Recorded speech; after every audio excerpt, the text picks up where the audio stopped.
കുട്ടികളെ, നാളത്തെ ക്വസ്റ്റ്യൻ പേപ്പറിൽ ഉണ്ടാകുന്ന ചോദ്യങ്ങളാണ് ഞാൻ പറയുന്നത്.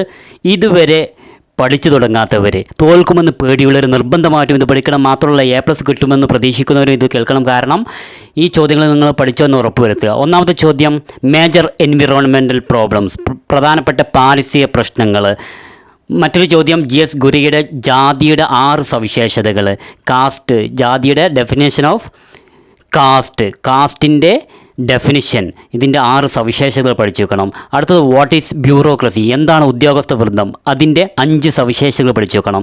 അടുത്ത പ്രധാനപ്പെട്ട ചോദ്യമാണ് socialisation and agencies of socialisation, എന്താണ് സാമൂഹികരണം, അതിൻ്റെ ഏജൻസികൾ ഏതെല്ലാമാണ്. അടുത്ത പ്രധാനപ്പെട്ട നാളത്തെ എക്സാമിനുണ്ടാവുന്ന ഉറപ്പുള്ളൊരു ചോദ്യമാണ് AR ദേശായിയുടെ വെൽഫെയർ സ്റ്റേറ്റിൻ്റെ 3 സവിശേഷതകൾ, ക്ഷേമരാഷ്ട്രത്തിൻ്റെ 3 സവിശേഷതകൾ ഏതൊക്കെയാണ്? പോസിറ്റീവ് സ്റ്റേറ്റ്, ഡെമോക്രാറ്റിക് സ്റ്റേറ്റ്, ഇതൊരു ക്രിയാത്മക രാഷ്ട്രമാണ്, ജനാധിപത്യ രാഷ്ട്രമാണ്, മിശ്ര സമ്പദ് വ്യവസ്ഥയാണുള്ളത്. ഇത് എന്ത് ചെയ്യണം? വിശദീകരിച്ച് എഴുതണം. ഇനി സോഷ്യോളജിയുടെ ഉത്ഭവത്തിന് കാരണമായിട്ടുള്ള 3 വിപ്ലവങ്ങൾ ഏതൊക്കെയാണ്? 3 വിപ്ലവം: ജ്ഞാനോദയം, എൻലൈറ്റൻമെൻറ്റ്, ഫ്രഞ്ച് റവല്യൂഷൻ, പിന്നെയോ ഫ്രഞ്ച് വിപ്ലവം, പിന്നെയോ ഇൻഡസ്ട്രിയൽ റവല്യൂഷൻ, അതായത് വ്യാവസായിക വിപ്ലവം. ഈ കാര്യങ്ങൾ പഠിച്ചു വെക്കുക.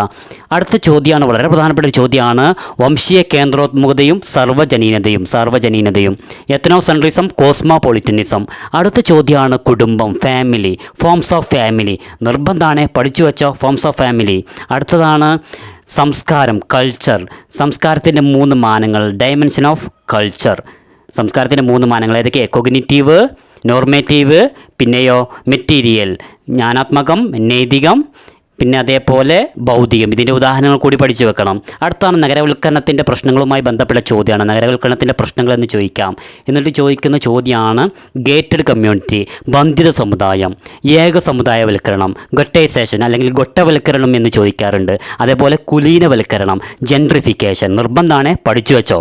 അടുത്തൊരു ചോദ്യമാണ് സോഷ്യൽ ഓർഡർ, സാമൂഹികക്രമം എന്താണ്? ഇതിന് 2 മെത്തേഡുകളുണ്ട്. സാമൂഹികക്രമം കൈവരിക്കാനുള്ള 2 മാർഗ്ഗങ്ങളുണ്ട്. മാത്രമല്ല ഇതിൽ എഴുതേണ്ട കാര്യങ്ങൾ അധികാരവും പിന്നെ ശക്തിയും ആധിപത്യവും കൂടി ഉൾക്കൊള്ളണം, എന്നാലേ ഫുൾ മാർക്ക് ലഭിക്കുകയുള്ളൂ. അടുത്തതാണ് സോഷ്യൽ ചേഞ്ച് എന്താണ്, സാമൂഹ്യ മാറ്റം എന്താണ്, and sources of social change, സാമൂഹ്യ മാറ്റത്തിൻ്റെ സ്രോതസ്സുകൾ, ഉറവിടങ്ങൾ, കാരണങ്ങൾ. ഏത് ചോദിച്ചാലും ഒരേ ഉത്തരമാണ് വരിക. ഉറവിടങ്ങൾ, സ്രോതസ്സുകൾ, കാരണങ്ങൾ, ഏത് ചോദിച്ചാലും ഒരേ ഉത്തരമാണ് വരിക. പഠിക്കുക. അടുത്ത 1-ാമത്തെ ചാപ്റ്ററിൽ ഒരു പ്രധാനപ്പെട്ട ചോദ്യമാണ് സോഷ്യോളജിയുടെ ഉദയത്തിന് കാരണമായിട്ടുള്ള ഇൻ്റലക്ച്വൽ ഐഡിയാസ്, ദൈക്ഷണിക ആശയങ്ങൾ, അതേപോലെ മെറ്റീരിയൽ ഇഷ്യൂസ്, ഭൗതിക പ്രശ്നങ്ങൾ. ഈ ചോദ്യങ്ങളൊക്കെ നിർബന്ധമായിട്ട് പഠിക്കണം. നാളത്തെ എക്സാമിന് അനുബന്ധിച്ച് ചോദ്യപേപ്പറിൽ ഈ ചോദ്യങ്ങളുണ്ടാവും. എന്തായാലും പഠിക്കുക. നമ്മൾ 3 വീഡിയോകൾ മുമ്പ് ചെയ്തിട്ടുണ്ട്, അത് നിർബന്ധമായിട്ട് കാണാം. 1-ാമത്തെ വീഡിയോ ഇതുവരെ ചോദിച്ച 1 വേർഡ് ചോദ്യത്തിൻ്റെ ഫുൾ ഉത്തരം, മാച്ച് ദ ഫോളോവിങ്ങിൻ്റെ ഫുൾ ഉത്തരം നമ്മുടെ വീഡിയോയിലുണ്ട്. അത് സ്പീഡ് കൂട്ടിയിട്ട് കേൾക്കുക. എന്തായാലും വിജയിച്ചിരിക്കും, ഉറപ്പാണ്. സോഷ്യോളജിയിൽ തോൽക്കാനാണ് പ്രയാസം, ജയിക്കാൻ യാതൊരു പ്രയാസവും ഇല്ല. മാത്രമല്ല ഒരു കാര്യം ശ്രദ്ധിക്കുക, എങ്ങനെയെങ്കിലും നിങ്ങളെ ജയിപ്പിക്കാനാണ് അവർ ശ്രമിക്കുക. അതുകൊണ്ട് എല്ലാ ചോദ്യത്തിനും ഉത്തരം എഴുതുക, അറ്റൻഡ് ചെയ്യുക. നിങ്ങൾക്ക് അറിയുന്ന കാര്യങ്ങൾ ആദ്യം എഴുതി പോകുക, അറിയാത്തത് അവസാനം എഴുതാം, ഒന്നും ഒഴിവാക്കി.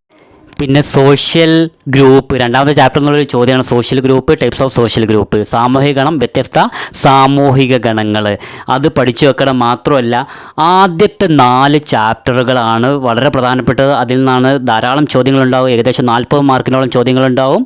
ഇത്രയേ ഉള്ളൂ. Thank you all.